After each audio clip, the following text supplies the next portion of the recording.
Kabababa lamang ni Isme mula sa tricycle na sinakyan niya galing palengke. Inutusan kasi siya ng kanyang ina na bumili ng kanilang paninda dahil ubos na. Sila na lamang ng kanyang ina ang magkasamang namumuhay dahil namatay ang kanyang ama sa isang aksidente. Construction worker ang ama niya, nasa kasamaang palad ay nadisgrasya dahil nahulugan ng mga kahoy. Hindi na sila nagsampa pa ng kaso dahil na rin walang mangyayari.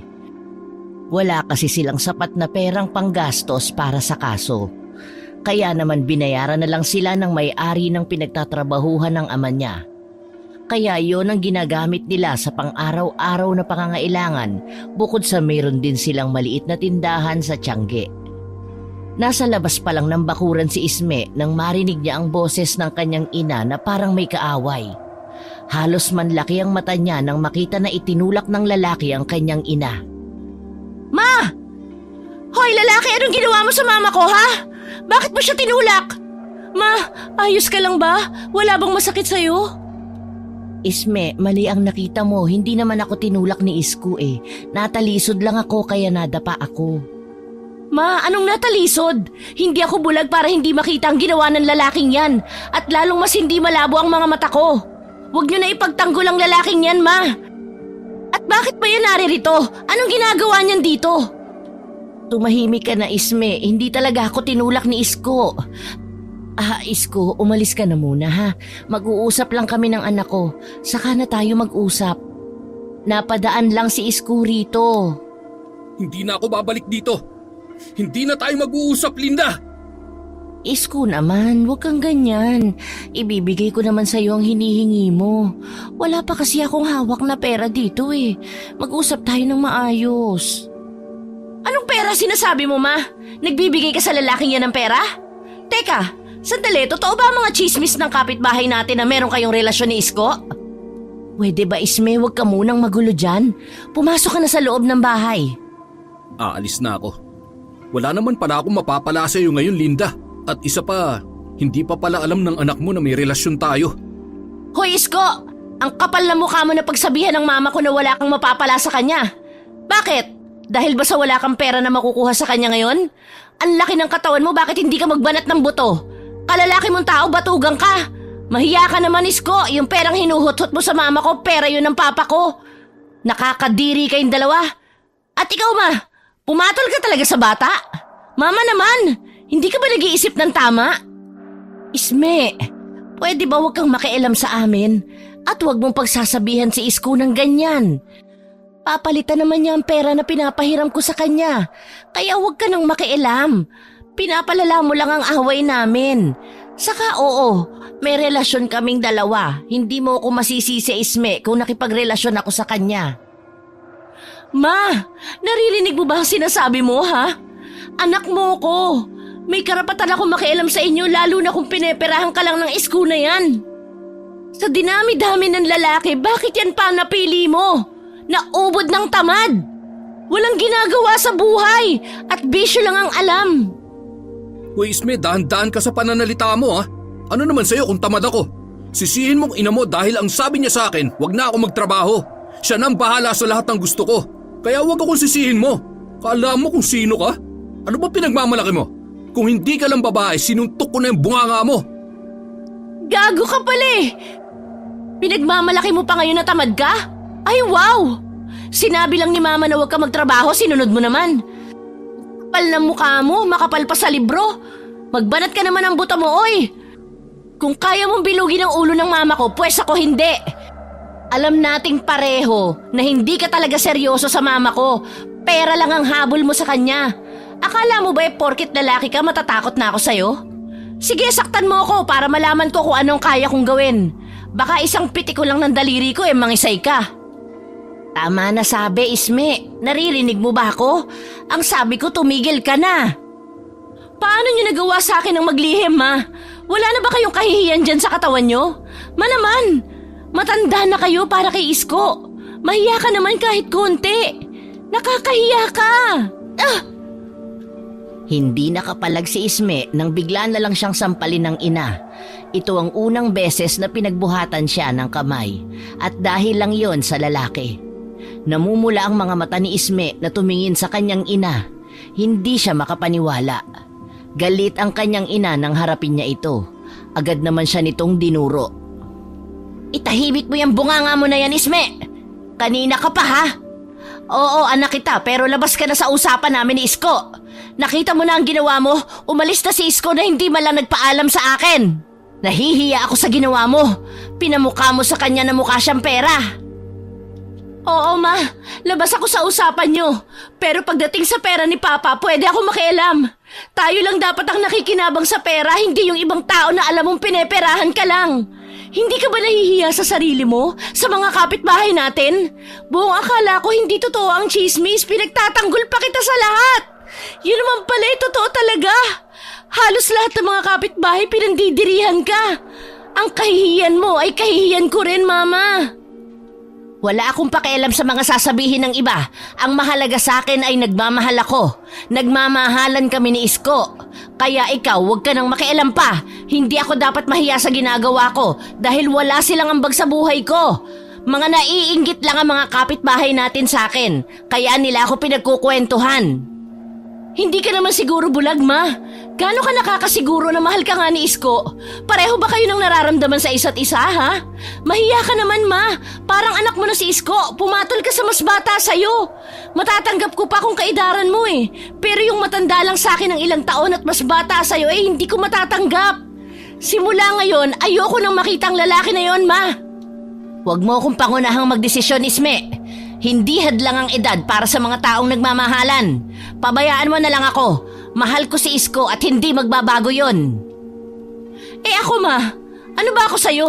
Hindi mo ba ako mahal? Alam mo, Ma, napapagod na ako sa lahat. Pilit ko lang kinakaya. Hiyang-hiya ako sa lahat sa tuwing lalabas ako ng bahay. Ikaw ang pinag-uusapan. Pakiramdam ko nga para ako isang hangin sa paningin mo eh. Kailangan ko din kayo, Ma. Kailangan ko din ang atensyon mo. Mahiya naman kayo, nandidiri ako sa inyo. Mandiri ka na sa akin, Isme, pero wala akong pakialam. Hindi na magbabago ang isip ko. Wala kang alam kung papaano ako napapasaya ni Isko simula nang mamatay ang papa mo. Pakiramdam ko mamamatay ako sa lungkot, Isme. Pero nagkaroon ng kulay ang buhay ko nang makilala ko si Isko. Masaya ako kay Isko, kaya hayaan mo na lang ako. Ibig sabihin, hindi ka masaya na kasama ako? Nandito naman ako, Ma. Kulang pa ba ako sa'yo para maging masaya ka? Nakaramdam din ako ng lungkot simula nang mawala si Papa. Pero kinaya ko dahil alam kong nariyan ka pa. Meron pa akong ikaw na makakasama. Ikaw ang naging lakas ko nang mawala si Papa, Ma. Sana nga hindi na lang nawala si Papa para hindi ka nagkakaganyan. Ano na lang ba ako para sa'yo, Ma? Sana ay maintindihan mo ako, Isme. Maiintindihan mo rin ako pagdating ng panahon kapag makapag-asawa ka na. Umiiyak na pumasok si Isme sa loob ng bahay. Hindi siya makapaniwala na ganon ang sinabi ng ina. Talagang nabulag na ng maling pag-ibig ang kanyang ina. Wala namang kaso sa kanya kung mag-aasawa ulit ito, basta baka edaran, hindi yung bata pa at ubod ng tamad. Gustong-gustong barangin ni Isme si Isko para turuan ng leksyon, pero sumagi sa isip niya na kasalanan sa Diyos ang gagawin niya. Walang magagawang tama ang paggawa ng masama. Magdudulot lang yun sa kanila ng problema. Nakaramdam ng gutom si Isme kaya lumabas siya ng kwarto at pumunta sa kusina. Naroon ang ina niya, wala silang naging imik ang dalawa, hanggang sa nagsalita ito. Umaasa ako na maiintindihan mo ko, Isme. Naiintindihan kita, Ma, pero yung sinasabi ko sa'yo ay hindi mo naiintindihan. Tama bang hindi mo pagtrabahuhin si Isko? Hindi naman kayo ganyan dati nung hindi mo pa nakikilala ang lalaki na yun, ha? Hindi kayo nababagay. Oo, alam kong pangit tingnan na makipagrelasyon ako sa kanya, pero mahal ko siya, Isme. Mabait si Isko, sana ibigyan mo siya ng pagkakataon na maipakita sa'yo na hindi niya ako niloloko. At sana'y matanggap mo siya. Pasensya na, Ma, pero hindi ko siya matatanggap. Hindi ko alam kung saan napunta ang utak niyo at nagkaganyan ka dahil lang sa lalaki. Nawala na tuloy ako ng gana kumain. Kung kailan ka tumanda saka ka nagkaganyan. Hindi na tinapos ni Isme ang kinakain dahil naiinis na naman siya sa kanyang ina. Pumasok siya ulit sa kwarto. Maya-maya ay naisipan niyang maglakad-lakad muna. Wala na roon ang kanyang ina nang lumabas siya sa kwarto. Naisip niyang baka may pinuntahan ito.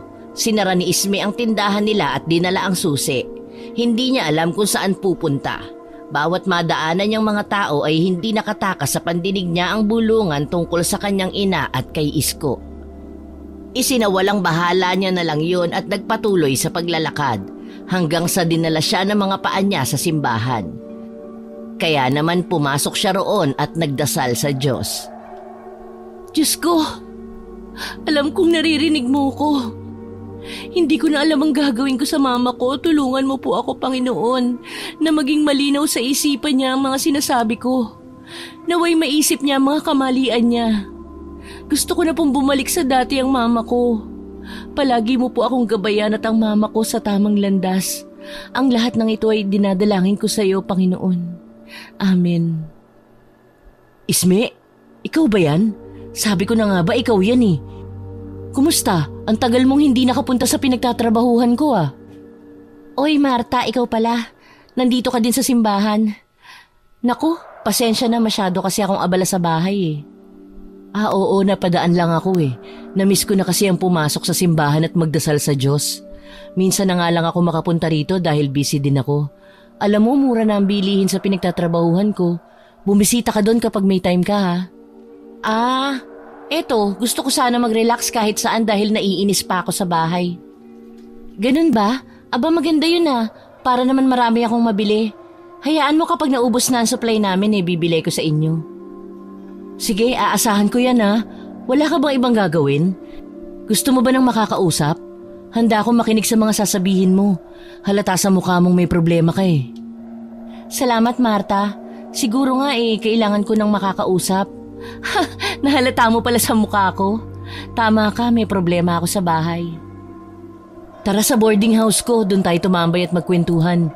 Alam mo Isme, minsan kailangan natin ng makakausap lalo na kapag may problema. Pangit kaya yung sinasarili natin ang problema. Oy, baka isipin mo gusto ko lang makimarites sa'yo ah. Hindi ko naman naisip yun. Pero sumagi sa isip ko na baka makikimarites ka lang talaga. Sira, hindi ah. Naisip ko lang na baka meron ako maipayo sa'yo na pwedeng makatulong. At para na rin mabawasan ang dinadala mong bigat sa dibdib mo. O siya, tara na Isme. Doon na lang tayo magkwentuhan sa boarding house ko habang nagkakape. Sabay na naglakad ang dalawang magkaibigan papunta sa boarding house ni Marta. Si Marta ay nakilala ni Isme sa isang pamilihan. Isa kasi siyang cashier doon at dahil palaging doon si Isme bumibili ay hindi nila maiwasan ang magkwentuhan kahit hindi pa sila gaanong magkakilala. Hanggang sa nagkaroon sila ng tiwala sa isa't isa at naging magkaibigan. Si Marta ay isa lamang dayo sa lugar nila Isme. Taga-probinsya kasi si Marta dahil sa hirap ng buhay doon at walang mapagkakitaan. Kaya naman lumuwas ng bayan si Marta para sa trabaho at madali lang siyang natanggap dahil meron siyang pinag-aralan. Dito pala ang boarding house mo. Magkano buwanan mo dito? Mura lang, nasa 2,000 kasama na ang ilaw, tubig. Ay, teka, kumain ka na ba? Ha? 2,000? Tapos ganito kaliit ang space? Ang mahal naman, tapos mura lang sa'yo yun? Hindi pa ako kumain eh. Hoy, marinig ka ng may-ari. Sige, magluluto lang ako saglit ng ulam ha. Magkape ka muna dyan. Alam mo, kung pwede lang nga na doon ka tumira sa amin papayag ako. Kaso baka maingayin ka sa amin ni Mama. Hindi maiwasan na magtalo kami nun. Pasensya ka na ha, naistorbo pa kita. At mababawasan ko pa ang stock mo na pagkain. Naku Isme, wag mong isipin yun. Maayos naman ako rito. Saka yung mama mo ba ang problema mo ngayon? Anong nangyari? Ikaw talaga, walang problema sa akin kung mabawasan ang stock ko. Mahabang kwento, Marta. Saka naiinis ako kapag naiisip ko kanina ang sagutan naming dalawa. Saka alam mo, nasaktan ako ni Mama kanina. Ang sakit nga ng pisngi ko dahil sa sampal. Mahabang kwento? Di, paiksiin mo. Hala, sinampal ka ng mama mo? Kaya pala napansin ko ang pamumula ng pisngi mo kanina. Bakit ba kayo nagkasagutan at nauwi pa sa sakitan? Kanina kasi, maaga pa lang inutusan na niya akong mamalengke. Sumunod naman ako syempre. Tapos pag uwi ko nakita ko may kausap si mama na lalaki. Biglang uminit ang ulo ko dahil ang lalaki na kasama niya, napapabalitang nobyo niya. Tapos ang masama pa dun, tinulak siya ng lalaki kaya napasalampak siya sa lupa. Tapos ang nakakabwisit pa, sinabi ni Mama na hindi daw siya tinulak ni Isko. Kitang-kita kaya ng dalawa kong mata. Walang hiya naman pala yung lalaki na yun eh. Ilang taon na ba ang mama mo? At saka yung nobyo niya. Ay nako, kung ako nasa kalagayan mo baka nabugbog ko na yung lalaki. Hindi ka maniniwala sa sasabihin ko, Marta. 55 na ang edad ni Mama at si Isko naman ay 29 lang. Parang anak niya na nga yun eh. Nagalit ako sa ginawa ng lalaki na yun kay Mama at ang pagkakaalam ko talaga hindi totoo ang chismis sa kanila. Inamin ni Mama sa akin na meron nga talaga silang relasyon. Grabe naman pala, parang ate ka na nga ng Isko na yun kung ganun. Bakit pumato lang Mama mo sa hindi niya kaidaran? Alam mo, Isme, isa lang ang masasabi ko. Pineperahan lang ng lalaking yun ng Mama mo. Sa tingin ko lang naman Tama tayo ng iniisip, Marta. Yan din ang sabi ko kay Mama eh. Kaso ayaw maniwala, pinagsalitaan ko ng masama si Isko kaya ayun, sinampal ako ni Mama. Gusto ko nga barangin eh. Saka ipinagtanggol niya pa si Isko sa harapan ko mismo. Alam mo Isme, ang mabuti pa, hayaan mo na lang ang Mama mo sa gusto niya.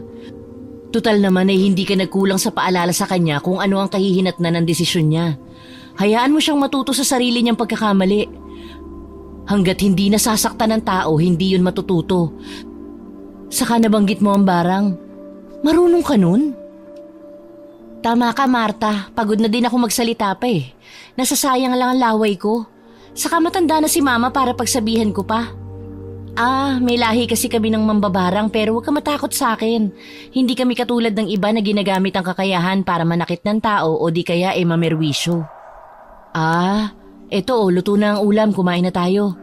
Pasensya ka na Isme yan lang ang ulam ko, piniritong isda. Gusto ko din matutunan ng barang na yan. Ito naman parang ano dyan eh. Kahit kape lang ang ulam natin ayos lang sa akin. Salamat Marta kahit papano nabawasan ang problema ko. Saka wag mo nang pangarapin ng mambarang, masakit sa ulo ang Latin. Wag na lang, baka mamaya mabaliw pa ako.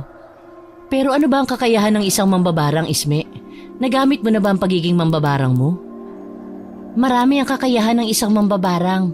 Kaya naming maminsala ng tao lalo na kapag may kaaway kami na gusto naming gantihan. Binibigyan namin ng sakit sa katawan kapag hindi na agapan na maipagamot mamamatay sila. Latin na orasyon lang ang ginagamit. Tapos may mga sugo kami ng mga insekto. Saka hindi ko pa nagagamit ang pagiging mambabarang ko. Wala naman akong paggagamitan nun. Anong mga insekto? Pasensya na kung matanong ako. Wala kasi akong alam eh. Kahit anong mga insekto, saka nauutusan namin silang pumasok sa loob ng katawan ng tao. Nakakatakot naman pala. Saglit lang Isme Sasagutin ko lang tong tawag ni Mama, baka importante kasi. Sige Marta, baka nga importante yan. Tahimik na kumakain si Isme habang pasulyap-sulyap sa kaibigan. Maya-maya pa ay bumalik na si Marta at sabay na silang kumain. Nang matapos na silang kumain, si Isme na ang nagpresenta na maghugas ng pinagkainan. Nang matapos siya ay hinanap niya ang kaibigan. Nakita niya itong lumabas ng kwarto na may dalang bag. Saan ka pupunta Marta? Bakit may dala kang bag? Ay oo nga pala, hindi ko nasabi sa'yo. Uuwi muna ako sa amin. Si Mama yung tumawag kanina. Ang sabi niya umuwi na muna ako dahil magdidiwang sila ng kaarawan ni Papa. Kailangan daw kumpleto kami. Ganun ba? Ngayon na ba ang alis mo? Oo pero dadaan muna ako sa pinagtatrabahuhan ko para magpaalam. Saka mas mabuti na nga yun na makauwi ako dahil minsan na lang ako makabisita sa magulang ko. Gusto mo ba sumama? Ha? Pwede ba? Para na rin makapag-relax ako kahit ilang araw. Oo naman, pwedeng-pwede ka sumama. Welcome ka sa lugar ko. Saka ipakikilala na rin kita sa magulang ko. Alam mo, maganda ron. Tiyak akong mawiwili ka at malilimutan mo ang problema mo. Sige Marta, sasama ako sa'yo. Pero uuwi muna ako para kumuha ng mga gamit at magpapaalam ako kay Mama. Baka hindi ka payagan ng Mama mo. Saka baka tumagal tayo doon ng 1 linggo ha. Magdala ka ng damit, yung marami na agad. Oo, magdadala ako. Saka papayag yun no. Ayaw niya pa nun, palagi silang magkikita ni Isko sa bahay. Saan nga pala tayo magkikita? Oo nga no. Doon na lang kita hintayin sa pinagtatrabahuhan ko. Huwag ka lang magtatagal ha, baka maiwan tayo ng bus na sasakyan natin. Sasakay na sana si Ismi ng tricycle nang mapahinto siya saglit. Nakita niya kasi si Isko na may kasamang babae. Nakalingkis ang babae na parang linta sa braso ni Isko. Bigla na lang kumulo ang dugo ni Isme at pinuntahan si Isko. Isme, saan ka pupunta? Nakita ko si Isko, Marta. Meron siyang kasama na babae. Sabi ko na nga ba, niloloko niya lang si Mama. Teka, sigurado ka ba? Anong gagawin mo? Eh di ano pa, susugurin ng walang niyang Isko na yon? Naku, nang gigigil talaga ako. Pumasok sila kung saan pumasok si Isko at ang babae na kasama ng binata. Doon nila nakita na masayang kumakain ng dalawa at nagsusubuan pa. Hindi na napigilan pa ni Isme ang galit. Wala siyang pakialam kung marami ang tao sa paligid nila. Masarap ba magsubuan, Isko? Bilib din naman ako sa'yo, no? Ang tindi mo mang babae. Saan ka kumukuha ng kakapalan ng mukha mo? Isme, anong ginagawa mo dito? Kung gagawa ka lang ng gulo dito, umalis ka na ha? Ako dapat ang magtanong niyan sa'yo. Anong ginagawa mo rito at talagang may kasama ka pang babae? Ano yan, bago mong biktima na peperahan mo? Tumigil ka, Isme. Huwag mo akong ipahiya sa mga tao. Makakatikim ka talaga sa akin. Aba, may hiya ka pa pala sa katawan mo. Akala ko wala na dahil sa kakapalan ng pagmumukha mo. Bakit, Isko? Takot ka bang malaman ng lahat kung anong klaseng tao ka? At talagang matatanda na may pera ang type mo. Halos nanay mo na nga yung kasama mo eh. Kapag hindi ka tumigil sa kangangawa mo, Isme, makakatikim ka na sa akin. Umalis ka na't huwag mo nang sirain ang araw ko. Hindi ako natatakot sa yung gago ka. Isa kang manloloko. Pineperahan mo lang ang mama ko. Nagsawa ka na ba sa mama ko kaya naghanap ka na agad ng iba? O baka naman wala ka nang nakukuhang pera sa kanya kaya ito ka ngayon may bagong mapeperahan? Isme, tama na yan. Marami ng tao ang nakikiusyoso sa inyo. Sa ibang araw na lang kayo magtalo. Hindi, Marta, hayaan mo lang ako. Hindi pa ako tapos sa gagong to. Huwag akong sisihin mo sa lahat. Yan nanay mo, sisihin mo. Kasalanan ko ba na umaling sa akin yan nanay mo? Ang kapal ng mukha mo. Alam mo, nakakaawa ka. Sa laki ng katawan mo, umaasa ka lang sa pera ng babaeng niloloko mo. Yan lang ba ang alam mong gawin, ang manloko ng mga babae? Sana'y karmahin ka balang araw. Biglang inaway ng kasamang babae si Isko. Kaya naman hinila na ni Marta si Isme palabas ng restaurant. Galit na galit si Isme at gusto niyang magwala hanggang sa naghiwalay sila ng daan ni Marta. Dumiretso na si Isme sa kanilang bahay. Sumakay siya ng tricycle para mapabilis ang pag-uwi niya. Pagkarating niya ng bahay ay pumasok na siya at dumiretso sa kwarto para magligpit ng gamit. Saan ka galing? Bakit nakasarado ang tindahan? Bakit nagbabalot ka ng mga damit mo? Hoy Isme, kinakausap kita. Pumunta ako sa kaibigan ko. Nagpahangin. Siya nga pala, aalis muna ako. Sasama ako sa kaibigan ko sa lugar nila. Sinara ko ang tindahan dahil baka maubos na naman ang laman. Siguro binibigay mo rin kay Isko ang laman ng tindahan natin. Aalis ka? Bakit ka naman aalis? Dahil ba sa nagawa ko sa'yo? Saka pwede ba wag mo nang pag-initan si Isko? Wala naman siyang ginagawang masama sa'yo ah. Hindi po yun ang dahilan. Gusto ko lang makapag-isip ng maayos. Ayaw mo nun, ma? Malayang makakapunta dito si Isko habang wala ako? Ano pong gusto mong gawin ko? Makipagplastikan sa kanya at kunwari tuwan-tuwa ako sa Isko na yon? Kilala niyo ko. Prangka akong tao, ma. Kapag ayoko sa tao, ayoko talaga. Aalis na ho ako. Saka alam mo, nakita ko yung magaling na Isko kanina, may kasamang babae. Ayun, inaway ko at pinahiya. Bahala ka kung maniniwala ka o hindi. Hindi yun magagawa ni Isko. Baka gumagawa ka lang ng dahilan para mag-away kami. Hindi pa kami nagkakaayos tapos eto na naman ang balita mo tungkol sa kanya. Siguro nga gumagawa lang ako ng dahilan. Sana hindi kayo magsisi sa huli. At sana hindi mo kalimutan na hindi kita sinabihan. Paano kayo magkakaayos? Nandun siya sa bago niyang pineperahan. Aalis na po ako. Isme! Hindi pa ako pumapayag na umalis ka. Kailan ka babalik? Pumayag ka man o hindi, mama, aalis ako. Hayaan niyo akong umalis muna. Dahil simula ngayon ay hindi na kita pakikialaman sa pakikipagrelasyon mo kay Isko. Ayoko maging kontrabida sa buhay mo at sa kasiyahan mo. Pero hindi ako papayag na makikinabang siya sa pera ni Papa. Pakisabi, magtrabaho siya kamo. Ang laki ng katawan niya, walang pakinabang. Hindi ko alam kung kailan ako uuwi. Sana pagbalik ko nakapag-isip-isip na kayo ng maayos.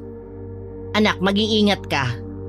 Mag-usap tayo ng maayos kapag nakabalik ka na. Gustong tumulo ng luha ni Isme nang marinig ang salitang anak mula sa kanyang ina. Matagal na panahon din bago niya narinig yun.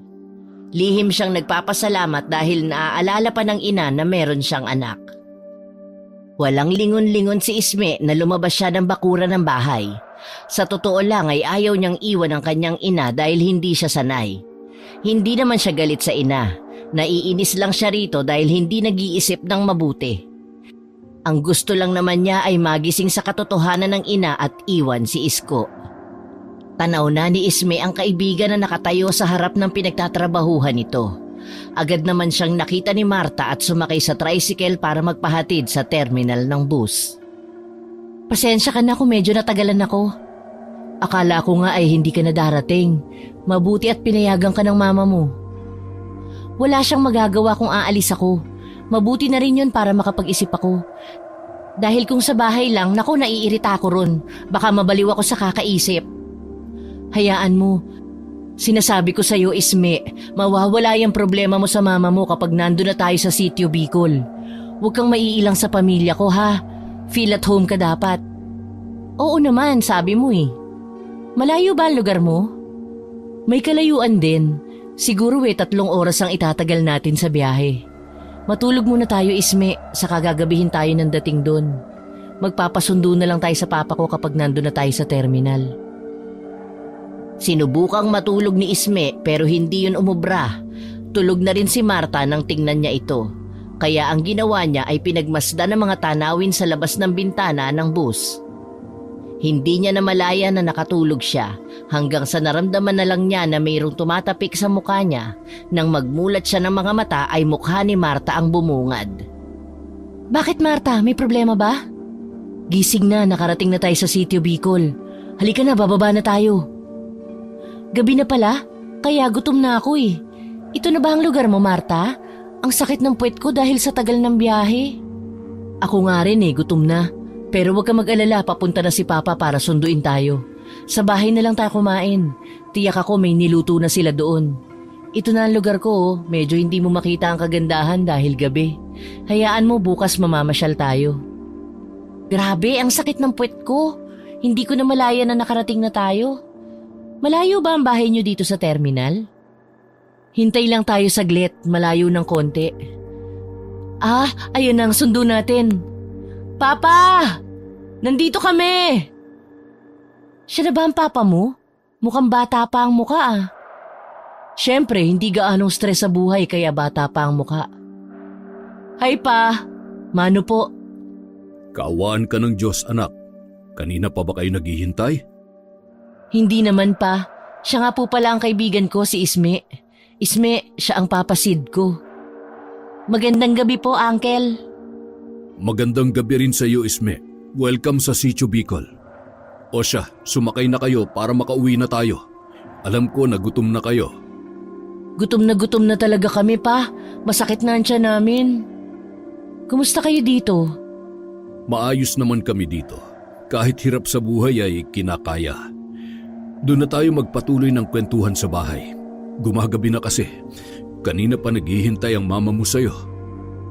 Sumakay na si Isme sa habal-habal kasama ang kaibigan at ang ama ni Marta. Masasabi ni Isme na maganda nga ang lugar ng kaibigan kahit gabi. Dahil mayroong street light ang bawat kanto. Hindi katulad sa kanila na walang ilaw sa daan. Huminto ang habal-habal na sinasakyan nila sa isang simpleng bahay. Sinuyod ni Isme ang kabuuan ng bahay. Maganda yon para sa kanya. Medyo may kaya din kasi ang pamilya nila Marta. Sa labas pa lamang sila ng bahay ay sinalubong na sila ng ina ni Marta. Pinakilala naman si Isme ng kaibigan sa pamilya nito. Marami ang mga tao sa bahay nila Marta dahil nga kaarawan ng ama niya. Kaya naman imbitado ang mga kapitbahay.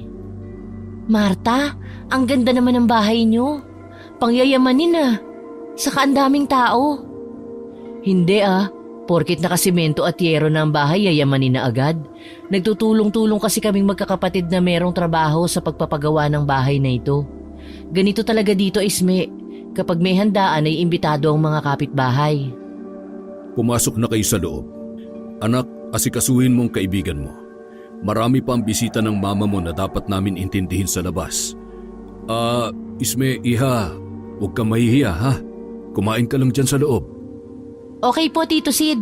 Ang bait naman ng magulang mo, Marta. Saka ang iba mo pang pamilya. Salamat, Isme. Sabi ko sa'yo mababait sila. Kaya huwag kang mailang. Yung iba ko nga na kaibigan na taga rito tinuturing din nilang pamilya. Tara na sa kusina, kumain na tayo. Busog na busog si Isme dahil sa masasarap na nakahain na pagkain. Nang matapos silang kumain ay dumiretso sila sa kwarto saka nagpahinga. Natapos na ang handaan kila Marta kaya naman maaga silang nakatulog. Kinabukasan, habang nagkakape sila ay naalala ni Marta ang kaibigan niyang si Joy. Wala ito kagabi sa bahay nila at ang mga magulang lang nila ang nakita ni Marta. Marta, ayos ka lang ba? Puno na ng tubig ang baso mo, baka mapaso ka. Hala, wala, hindi ko napansin. Masyado kasing lutang ang isip ko Paano mo mapapansin nakatulala ka habang nagsasalin ng tubig sa baso? Ano bang iniisip mo? Oo nga Marta, parang ang lalim ng iniisip mo dyan. Kasi po Papa, nakita ko kagabi si Tita Helen at Tito Ping dito kagabi. Pero si Joy ay wala. Hinanap ko nga baka nasa tabi-tabi lang Hindi ko na din nakausap ang magulang niya kasi umalis na. Hindi pa pala namin nasabi sa iyo ang nangyari sa kaibigan mo. Ano pong nangyari sa kanya? Wala na si Joy. Patay na ang kaibigan mo, anak. Nung nakaraang buwan lang siya inilibing. Nakakaawa nga ang naging pagkamatay niya. Ano? Patay na si Joy? Sayang hindi man lang kami nakita ulit bago siya mamatay. Ano po bang kinamatay niya, Pa? Palaisipan ang dahilan ng nangyari sa kanya. Napaka-misteryoso. Hanggang ngayon ay hindi nalaman ng magulang ni Joy ang dahilan ng kanyang pagkamatay. Paano niyo po nasabi na misteryoso? Hindi man lang ba siya dinala sa ospital?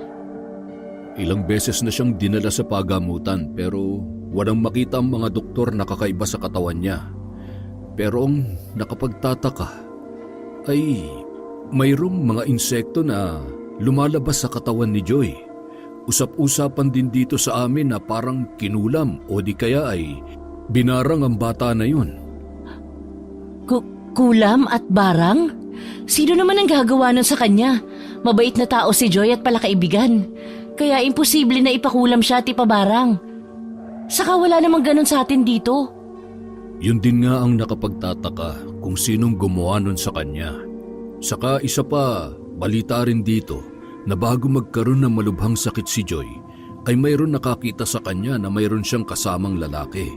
Yun ang pinaghihinalaan nila na baka ang taong yun ang may gawa noon kay Joy. Hindi yun kulam. Kung meron man na lumalabas sa katawan niya na insekto, barang nga yun. Ibig sabihin, merong bumarang sa kanya para mamatay. Matindi siguro ang galit sa kanya. Kung barang nga yun, ibig sabihin meron ditong mambabarang sa amin, Isme. Nakakatakot naman. Bakit naman babarangin si Joy? Napakabait ng batang yun. Halos kilabutan si Marta dahil sa nangyari sa kanyang kaibigan. Malakas naman ang kutob ni Isme na barang ang ikinamatay ng kaibigan ni Marta. Habang ang ina naman at kapatid ni Marta ay tahimik lang na nakikinig sa usapan nila. Maaaring hindi agad nadala sa manggagamot si Joy kaya hindi napigilan ang barang. Pakiramdam ni Isme ay malakas ang bumabalot na kapangyarihan sa taong gumawa nun. Hindi po kasi natin masasabi na porket mabait hindi na pwedeng barangin. Ang pambabarang kasi ng isang tao ay nagmumula sa inggit, may kaaway o di kaya kapag meron tayong nasasaktan na tao. Kung hindi ako nagkakamali baka mayroong nakuha sa pagmamay-ari ni Joy ang nambarang sa kanya. Kaya gano'n na lang ang lakas ng kapangyarihan niya para mamatay ito. Teka lang, parang ang dami mong alam tungkol sa barang, Isme. Anak po kasi ako ng mambabarang kaya marami akong alam. Kaya nga kailangan natin mag-ingat ngayon sa mga taong nakakasalamuha natin at kailangan din natin na hindi tayo makasakit. Iba na gumanti ang mga tao ngayon. Talagang gusto nilang pahirapan. Kung hindi kulam, babarangin nila.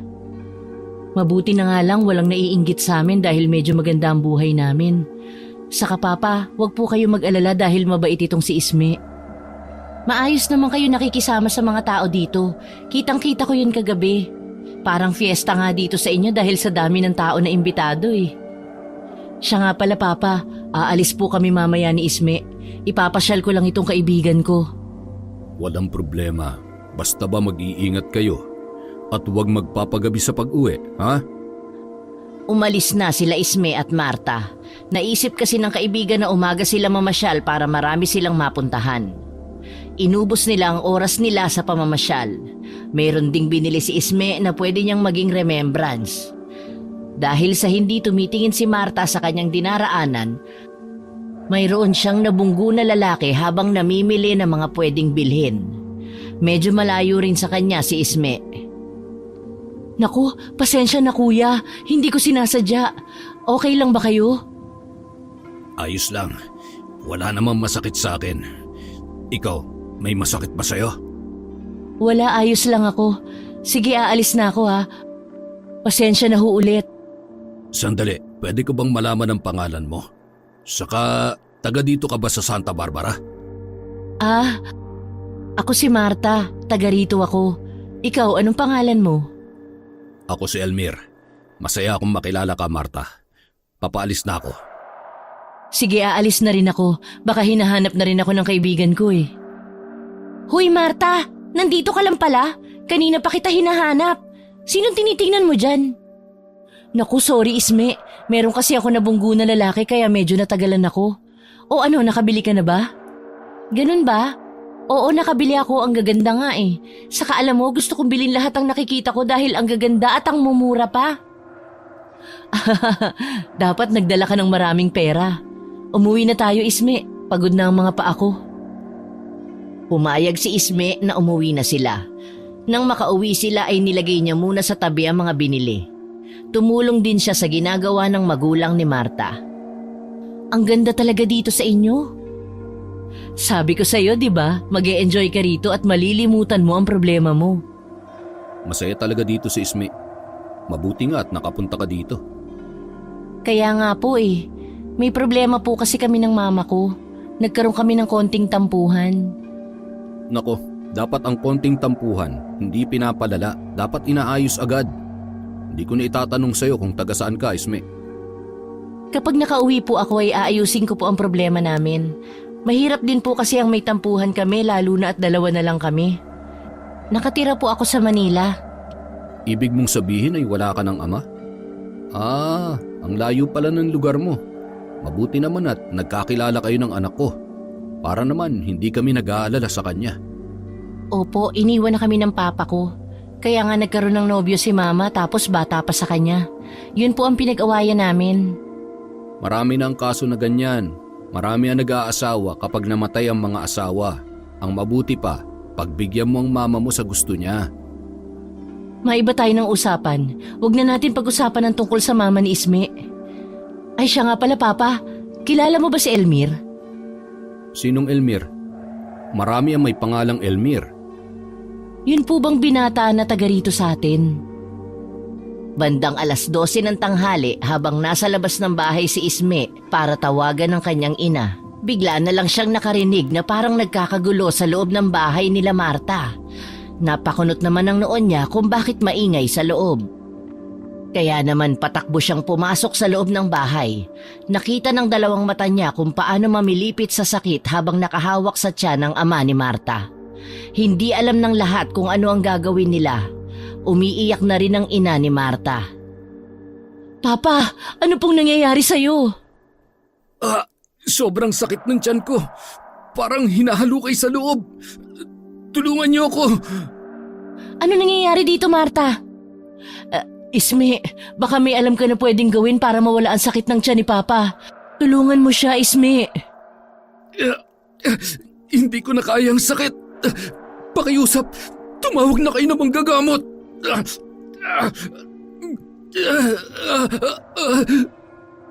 Akmang lalapit na sana si Isme kay Sid nang mapahinto siya dahil meron siyang nakita na isang insekto na kulay itim. Isa itong maliit na alupihan. Isa lang ang nasa isip ni Isme ngayon. Binabarang ang ama ni Marta. Kaya naman biglang pinatay ni Isme ang insektong nakita niya at ginawa na ang dapat niyang gawin. Inilapat niya ang kanyang kamay sa ulo ni Sid at nagwika ng Latin na orasyon na siya lang ang nakakaintindi. Paulit-ulit binabanggit ni Isme ang orasyon na alam niyang malakas.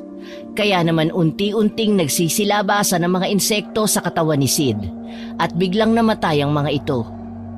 Pawis na pawis si Sid nang magamot ni Isme at wala nang nararamdamang sakit pagkatapos. Anong nangyari? Binarang po kayo ng kung sino, Tito Sid. Buti na lang mahina ang gamit niya na Latin sa pambabarang kaya nasumpa ko ang masamang plano sa'yo. Barang? Sino naman ang gagawa nun kay Papa? Saka bakit may nakita kami insekto kanina na lumabas sa katawan niya? Ang mga insekto na nakita nyo kanina ay isang sugo ng mambabarang. Inuutusan nila ito na pumasok sa loob ng katawan ng tao para magbigay ng sakit. Katulad sa papa mo kanina, kung hindi ko naagapan ng pagpapaalis sa mga insekto na yon, maaaring ikamatay ni Tito.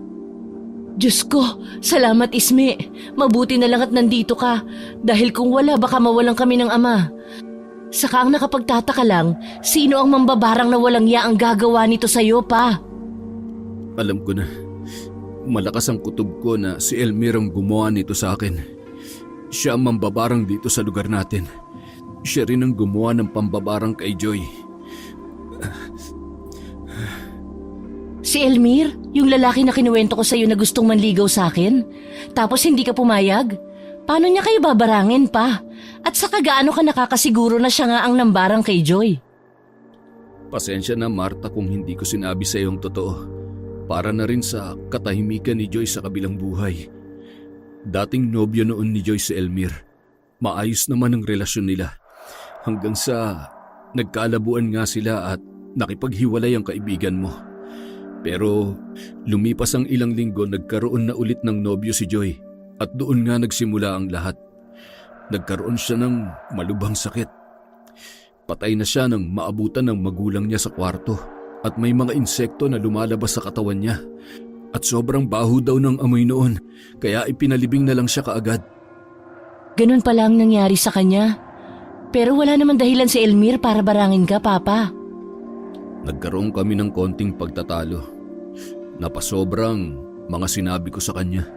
Tapos pagka-uwi ko ay yun na, sumakit ng tiyan ko. Kaya nga sinabihan kita na umiwas sa lalaking yon dahil demonyo siya. Mas mabuti na siguro na bumalik ka na lang sa pinagtatrabahuhan mo. Mas ligtas ka doon. Hindi po matatakasan ng barang kahit saan man tayo pumunta o magtago. Lalo pa na kilala kayo ng Elmer na yon. Kahit sabihin natin na nasa malayo tayo, ay pwede niya tayong barangin gamit ang pangalan natin. Anong dapat nating gawin? Paano natin matatakasan si Elmer? Isme, hindi ba mambabarang ka rin? Baka naman may alam ka na isang bagay na pwedeng makatalo kay Elmer. Ang makakatalo lang sa kanya ay isang albularyo o di kaya kapwa niya rin na mambabarang. Kung ganun, pwede mo siyang labanan. Tulungan mo naman kami, Isme. Baka balikan kami ni Elmer. Huwag kayong mag-alala, habang nandito ako hindi niya kayo magagalaw. Saka para malaman natin na kung saan siya nagtatago, meron akong inutusan na insektong sugo ko. Isa sa mga alaga ko. Paano niyo nagagawa ang ganong bagay, Isme? Nakakamangha ang kakayahan niyo. Biruin mo, nakakausap mo ang insekto at nauutusan din sila. Saka naiintindihan mo ang sinasabi nila. Nakakamangha nga pero nakakakilabot din naman. Isa yun sa kakayahan ng mambabarang. Kaya namin sila nauutusan dahil sa mga orasyon na winiwika namin sa kanila. Hayaan nyo mamaya ay malalaman natin kung saan nakatira ang mambabarang na yun. Sumapit ang gabi. Habang nagpapahinga ang lahat ay bigla na lang napasigaw si Marta dahil meron siyang nakita na isang malaking bubuyog. Sa itsura pa lang nito ay nakakatakot. Naalerto ang mga kapatid niya at magulang kaya naman napatakbo sila kung saan naroroon si Marta. Akma na sanang papatayin ni Marta ang insekto nang pigilan siya ni Isme. Marta, wag! Wag mo sasaktan ang insekto na yan! Bakit naman? Mamaya makagat tayo niyan. Alaga ko siya, hindi yan nananakit. Uy Isme, baka kagatin ka niyan. Wag mo nga hawakan. Malay mo isa yan sa mga alagad ng mambabarang. Maniwala ka sa akin, hindi siya masamang insekto. Ganon na lang ang pagkamangha ng lahat ng hindi kinagat ng insekto si Isme. Pinagmasdan nila Marta ang ginagawa ng insekto. Malapit ito sa tenga ni Isme at para bang may binubulong. Bumuka naman ang bibig ni Isme at nagwika ng orasyon sa mahinang boses. Bigla namang lumipad ang bubuyog na yon. Tama ang hinala ninyo. Si Elmir nga ang mambabarang at nakatira siya sa gitna ng kakahuyan. Ang sabi ng sugo kong bubuyog, nakita niya na naroroon si Elmir. Anong plano natin, pa? Kailangan malaman ng lahat ng kapitbahay ang tungkol sa lalaking yon. Dapat ay mapaalis siya dito o di kaya naman ay mabigyan ng leksyon. Aalis ako para ibalita sa lahat ang nalalaman ko. Masyado na hong gabi para umalis kayo. Ipagpabukas niyo na lang ang gagawin ninyo. Hindi pwede, kailangan mapuntahan ang bahay ng lalaking yon. Baka mamaya ay tumakas pa siya. Papa, tama si Isme. Baka mapahama ka pa. Hindi natin alam kung anong kaya pang gawin ni Elmir sa atin. Wala nang nagawa pa si Marta nang hindi nagpapigil ang ama niya. Dahil sa pag-aalala ay sinundan nila ito. Malayo na sila sa bahay nang makita nila ang mga kapitbahay na may dalang mga ilaw at ang iba naman ay kawayan na mayroong apoy sa unahan. Nagkaisa ang mga taga-sitio Bicol na sugurin si Elmir sa kanyang tinitirhan. Nang malapit na ang mga tao sa gitna ng kakahuyan ay walang sabi na sinunog nila ang bahay ni Elmir.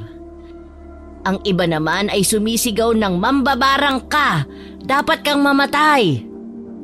Tahimik lang sa isang tabi si Isme at Marta habang nakatingin sa bahay na tinutupok na ng apoy. Nagsialisa na ang lahat nang masigurong kasama si Elmir sa nasusunog na bahay. Sa tingin mo, Isme, patay na si Elmir? Hindi ko alam, Marta. Siguro kasama siya sa nasusunog niyang bahay. Pero malakas ang kutob ko na maaaring nakatakas siya. Kung sakali man na totoo ang hinala mo, pwede siyang bumalik at maghiganti. Natatakot ako sa kung ano man ang mangyayari sa amin, Isme. Maaaring maghiganti si Elmir. Huwag kang matakot, Marta. Ang dapat mong gawin ay manampalataya sa Diyos. Siya ang higit na mas may kapangyarihan sa lahat. Huwag kayong mag-alala. Imposible na makatakas pa siya sa sunog kagabi. Patay na ang mambabarang na yon. Nararapat lang yun sa kanya. Lumipas ang 3 araw. Naging kampante ang mga residente ng sitio Bicol na wala nang mambabarang sa kanila. Pero ganun na lamang ang pagtataka nila dahil sa nabalitaan na mayroong nakakita kay Elmir. Nagbigay yun ng takot at pangamba sa mga tao. Iniisip nila na bumalik si Elmir para maghiganti. Pero ang ama ni Marta ang punteriya ng lalaki. Habang kumakain ang pamilya ay bigla na lamang nakaramdam ng pananakit ulit ng tiyan ng ama ni Marta. Mas matindi na ang sakit na yon kumpara sa nakaraan. Pumasok ang kapatid ni Marta sa kusina at sinabi na nakita niya si Elmir sa labas ng bahay. Kaya naman lumabas sina Marta at Isme. Nanlilisik ang mga mata ni Elmir habang bumubuka ang bibig. Tumigil ka na, Elmir! Isa kang demonyo at mambabarang! Tigilan mo na ang papa ko! Hindi ako titigil hanggat hindi ako nakakaganti sa tatay mong mayabang. Itigil mo na yan! Kung ayaw mong ibalik ko sa'yo ang ginagawa mo! Huwag kang makialam. Wala kahit sino man ang makakatalo sa barang ko. Wala kahit isa. Marta, may ipagagawa ako sa'yo. Lahat ng makita mong insekto sa loob ng bahay nyo ay patayin mo. Kunin mo yung buntot pagi na nakasabit sa kusina nyo. Malaking tulong yun. Anong gagawin ko sa buntot pagi? Ihampas mo yun sa mga insektong lalabas sa katawan ng papa mo.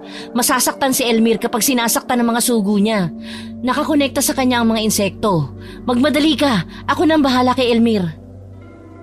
Agad namang nagmadali si Marta at ginawa ang inutos ng kaibigan. Nakita ni Isme na nahihirapan si Elmir sa kanyang sitwasyon. Para itong nangangati at hindi malaman kung saang banda ng katawan ng kakamutin. Dahil yon sa ginagawa ni Marta sa mga insektong alaga ng lalaki. Kapag sinasaktan kasi ang alagang insekto ng mambabarang ay makakaramdam din ng sakit sa katawan ang nagmamay-ari nito. Sinimulan ni Isme ang pagwika ng Latin. Sa totoo lang ay nahihirapan din si Isme na harangin ang mga orasyon ni Elmir. Masasabi niyang malakas ang gamit ni Elmir na Latin. Naglaban sila mata sa mata habang umuusal ng orasyon. Nagtagisan silang dalawa gamit lamang ang mga Latin na salita. Napaluhod si Isme dahil natalo siya ni Elmir. Ang akala ng binata ay panalo na siya pero nagkamali siya. Muling nagwika si Isme ng pinakamalakas na orasyon. Matinding sakit ang binigay niya sa kaharap na mambabarang. Sakit ng ulo na parang mabibiyak sa tindi ng sakit at ang paghilab ng tiyan. Itinaas ni Isme ang kanyang kamay para ikumpas sa hangin at utusan ng mga alagang insekto ni Elmir na pumasok sa katawan nito. Nagsisigaw sa sakit si Elmir, hindi niya alam ang gagawin. At hindi siya makapaniwala na nagawa ni Isme na utusan ng kanyang mga insekto. Binalaan kita pero hinamak mo ko. Masyado ka nagpakakampante sa kapangyarihan mo. Anong ginawa mo?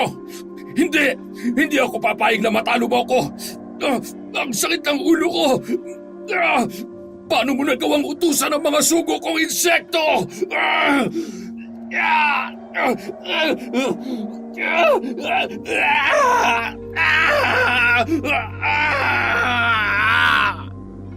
Isa kang mayabang na mambabarang. Inaabuso ang kapangyarihan. Hindi lahat ng kagaya natin ay hindi na natatalo. Masyado ka nagtiwala sa kakayahan mo. Tumigil ka na sa mga masasamang ginagawa mo. Nasa ganoon silang sitwasyon nang lumabas ng bahay si Marta at ang pamilya nito. Kinuha naman ng ama ni Marta ang buntot pagi at sinugod si Elmir. Pinaghahampas niya ito dahil sa galit.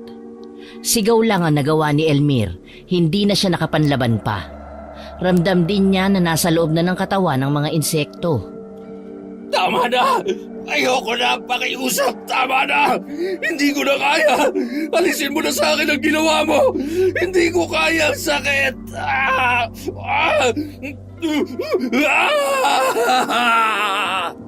Aalisin ko lang ang orasyon sa'yo kung mangangako kang hindi ka na mananakit ng tao. Nangangako ako! Hindi na ako uulit pa! Hindi ko na gagamitin sa masama ang pagiging mambabarang ko! Maawa ka sa akin!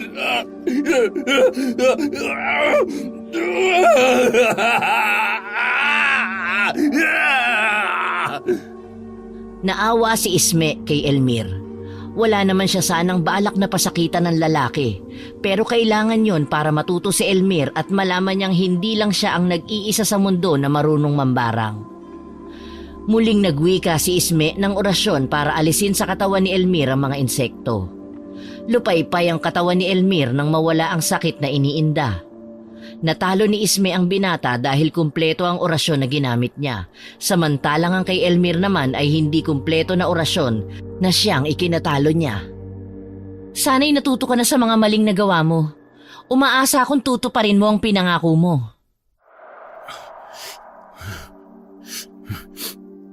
Nagkamali ako.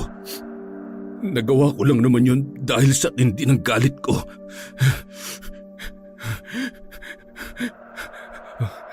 Hindi yun tamang rason para gamitin mo sa masama ang kakayahan mo na binigay sa'yo ng Diyos. Binigyan tayo ng kapangyarihan para gamitin sa mabuti at hindi para abusuhin. Humihingi ako ng tawad sa lahat. Simula ngayon, hindi niyo na ako makikita pa dito. Pangako yan. Hindi ka dapat bigyan ng pagkakataong mabuhay. Hayaan na lang ho natin siya. Kapag naisin ninyong mamatay siya ay para na rin kayong katulad niya na masama. Bigyan po natin siya ng isang pagkakataon na magbago. Nakakapagpatawad nga ang Diyos. Tayo pa kaya ng mga tao lang? Tama si Isme, Papa. Kapag pinatay natin si Elmir, wala na rin tayong pinagkaiba sa kanya. Hinayaan nila Isme na makaalis si Elmir. Simula nung mangyari yun ay hindi na nagpakita pang muli ang binata sa sitio Bicol. Naging tahimik na at masayang namumuhay ang mga tao doon na walang takot na nararamdaman. Pinasalamatan nila si Isme sa malaking tulong na nagawa.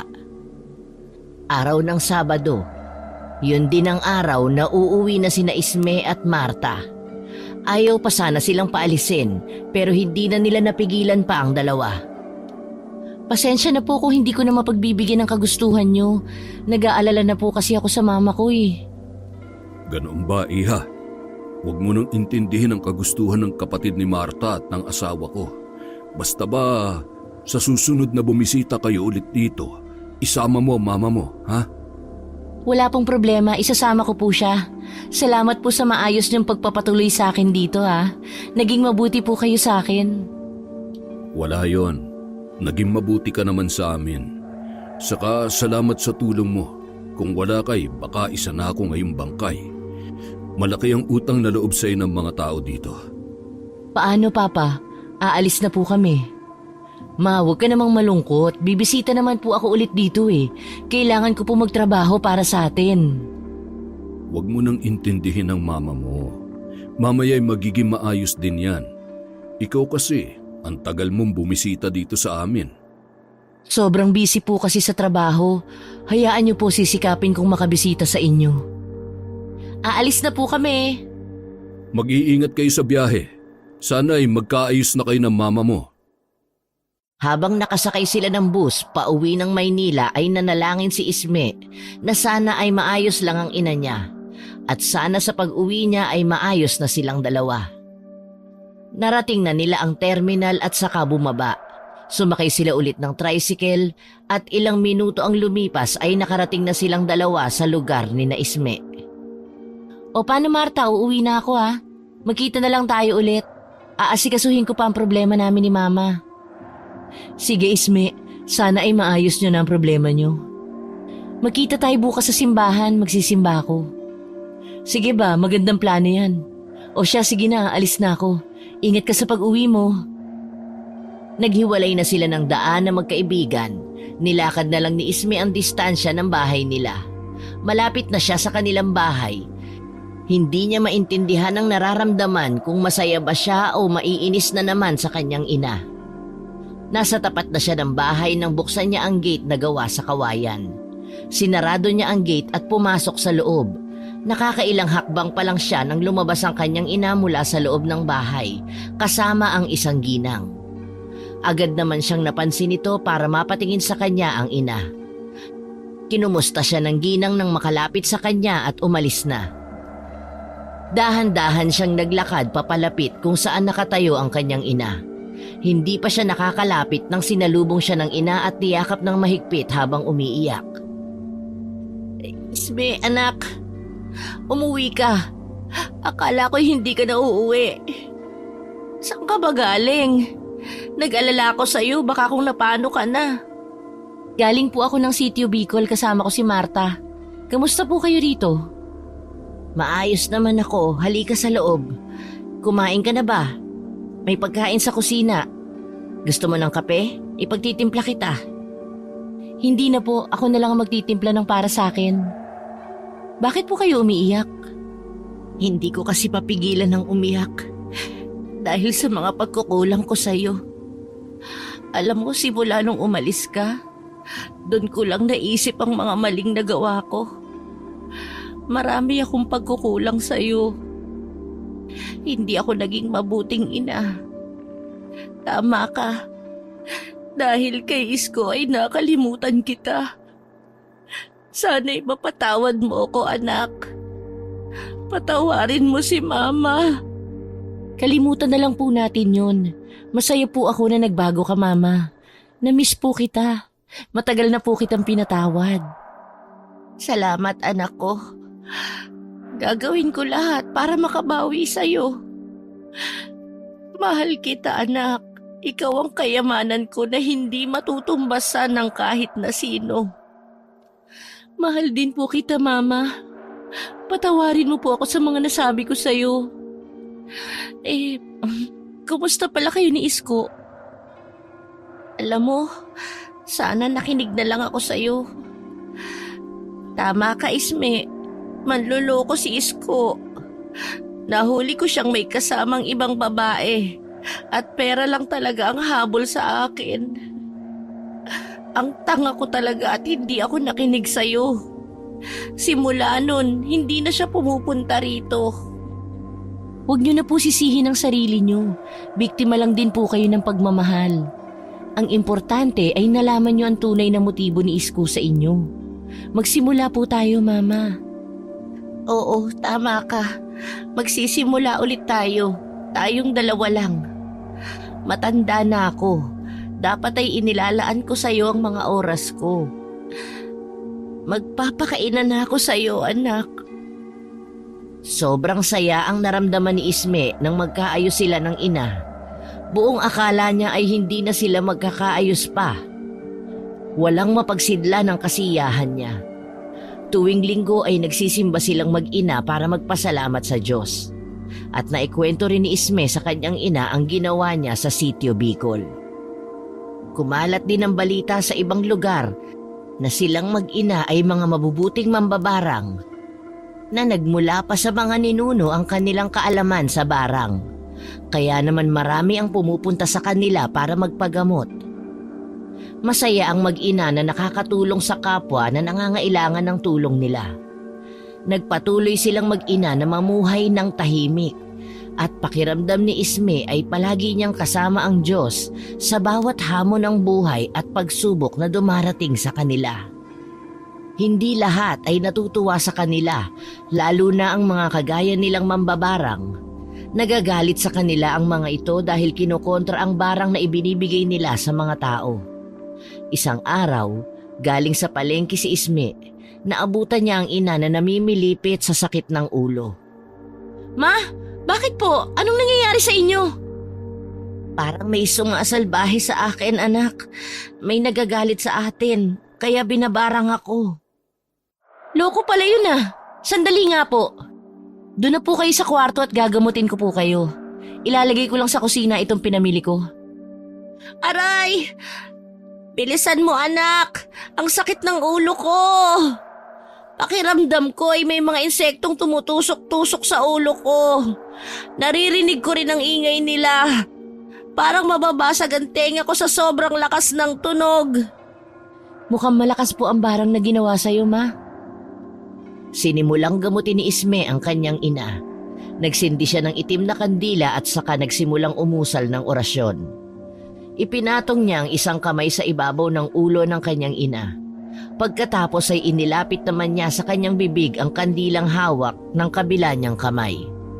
Pagkatapos niyang mag-usal ng orasyon, ay hinigop niya ang usok ng kandila saka ibinuga ito sa ulo ng kanyang ina. Napahawak naman si Linda sa kanyang ulo dahil sa sobrang sakit. Damang-dama niya na may lalabas na mga insekto mula sa ulo niya.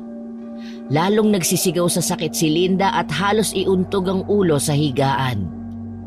Hindi naman huminto sa ginagawa si Isme. Lalo niyang nilakasan ang orasyon at paulit-ulit na binugahan ng usok ang ina. Hanggang sa isa-isa nang maglabasan ng mga insekto sa tenga ni Linda.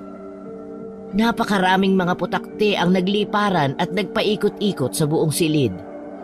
Pawis na pawis si Linda matapos gamutin ni Isme.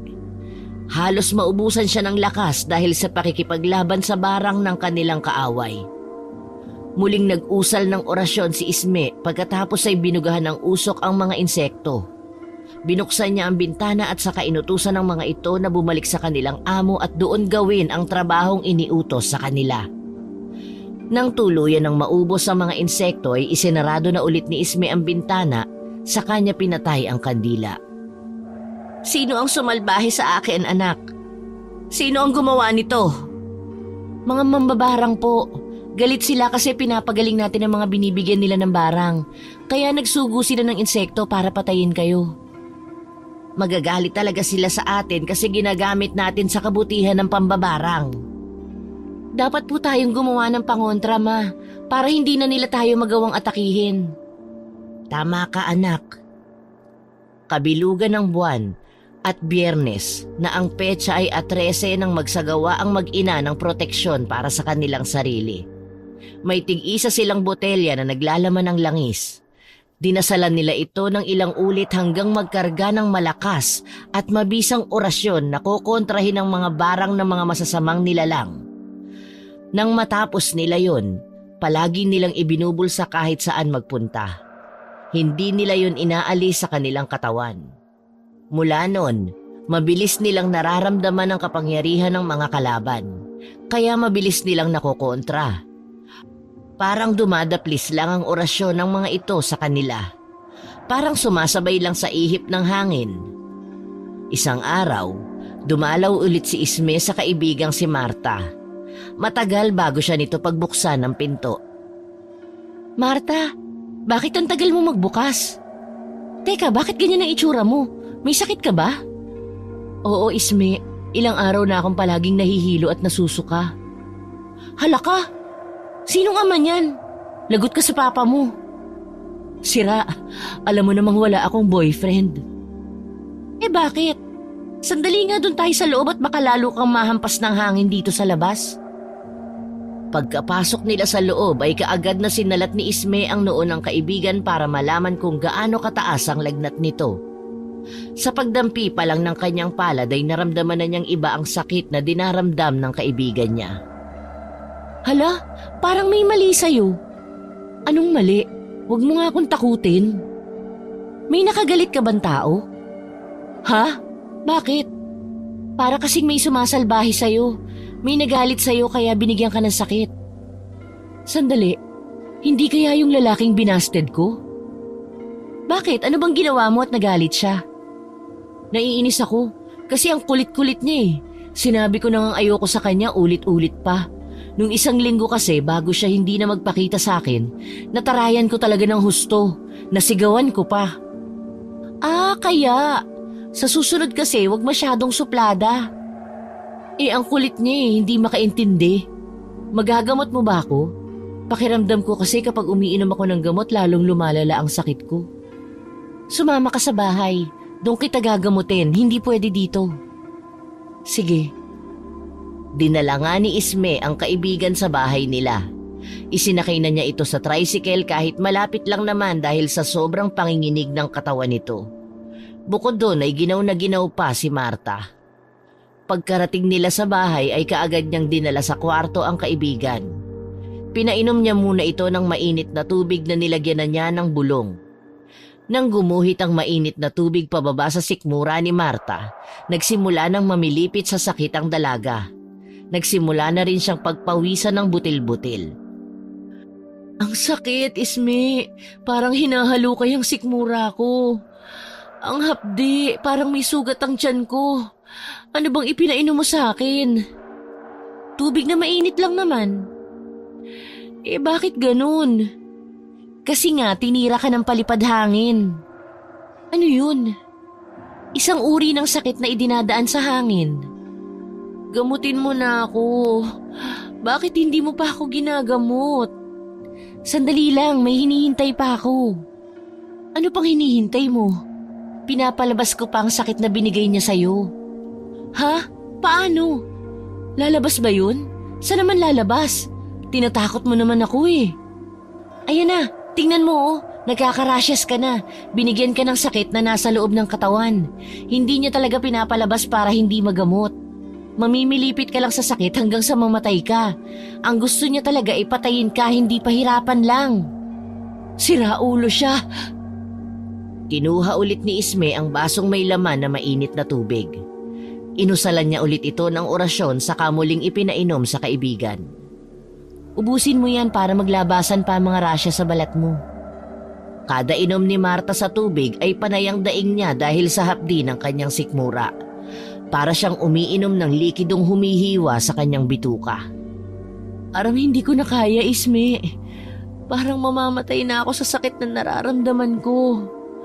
Bakit ganito ang tubig na to? Mas mamamatay ka kapag hindi mo inubos yan, kaya mamili ka, buhay o kamatayan. Gusto kong mabuhay. Hindi ako pwedeng mamatay, Isme. Kawawa naman ang pamilya ko sa amin kapag nawala ako. Kaya, inumin mo na lahat yan. Pilitin mo. Kapag naubos mo yan, mawawala ang pananakit ng tiyan mo. Pinilit ubusin ni Marta ang laman ng baso. Kada inom niya ay lalo siyang nahihilo at nagsusuka pa siya ng malapot na laway. Nang maubos na niya ang tubig ay lalong dumami ang rashes na lumalabas sa kanyang katawan. Nawala na ang pananakit ng tiyan niya pero nangangati naman siya. Kapag kinakamot niya ang mga rashes ay pinagagalitan siya ni Isme. Gusto mong masugat ka? Huwag mong kamutin. Makati kasi, anong gagawin ko? Hayaan mo lang. Nagsindi na ng kandilang itim si Isme at saka ipinatong ang kanyang kamay sa ulo ni Marta. Nag-usal siya ng orasyon. Hinigop niya ang usok ng kandila at saka ibinuga sa kaibigan. Paulit-ulit niyang ginawa ang prosesong yon ng 9 na beses. Pagkatapos ay inabutan niya ng langis si Marta. Ipahid mo sa balat mo para mawala ang pangangati. Natanggal ko na ang sakit na binigay sa'yo ng taong gumawa niyan. Mga ilang araw bago mawala ang rashes mo, maligo ka ng malamig na tubig. Paanong malamig? Lagyan mo ng yelo ang pampaligo mong tubig, tapos bibigyan kita ng kwintas para proteksyon mo sa mga manliligaw, sa mga mangkukulam at mambabarang, lalo na sa mga lalaking may gusto sa'yo tapos babasti din mo lang. Baka naman hindi na ako makapag-asawa niyan, Isme. Sobrang proteksyon naman yata yung binigay mo. Kapag may mabuting puso at kalooban, wala namang problema yan. Sa mga may masasamang pakay lang yan. Pero huwag ka naman kasing masyadong suplada. Magpaligaw ka na kasi para yung mga lalaking ayaw mo, hindi na makalapit kasi may magbabakod na sa'yo. Mas magandang proteksyon yun. Hay, sana nga may dumating ng para sa akin. Siguro may dumadating, tinataboy mo lang. Gaga. Pero salamat ha, buti talaga nandyan ka. Wala yun. Buti ka mo, pinasya lang kita. Kung hindi, baka hindi na kita maabutan. Oo nga. Sige, magpahinga ka na muna dito sa kwarto. Dito ka na muna matulog ngayong gabi. Kapag okay ka na talaga, saka ka na bumalik dun sa boarding house. O kaya, dito ka na lang kaya tumira. Sayang din ang upa mo ron. Oo nga pandagdag ko na rin yun sa ipapadala kila tatay, no? Ay, akala ko sa amin ka uupa. Di naman ako tatanggi. Ay, parang di kaibigan. Joke lang. Nagtawanan na lang sila. Pagkatapos ay iniwan na ni Isme ang kaibigan para makapagpahinga ito at makabawi ng lakas. Ilang araw ang lumipas at lumipat na nga sa kanila si Marta. Tuwing magbabakasyon ito sa kanilang probinsya ay sumasama na silang mag-ina. Kaya lalong nagkalapit ang kanilang pamilya.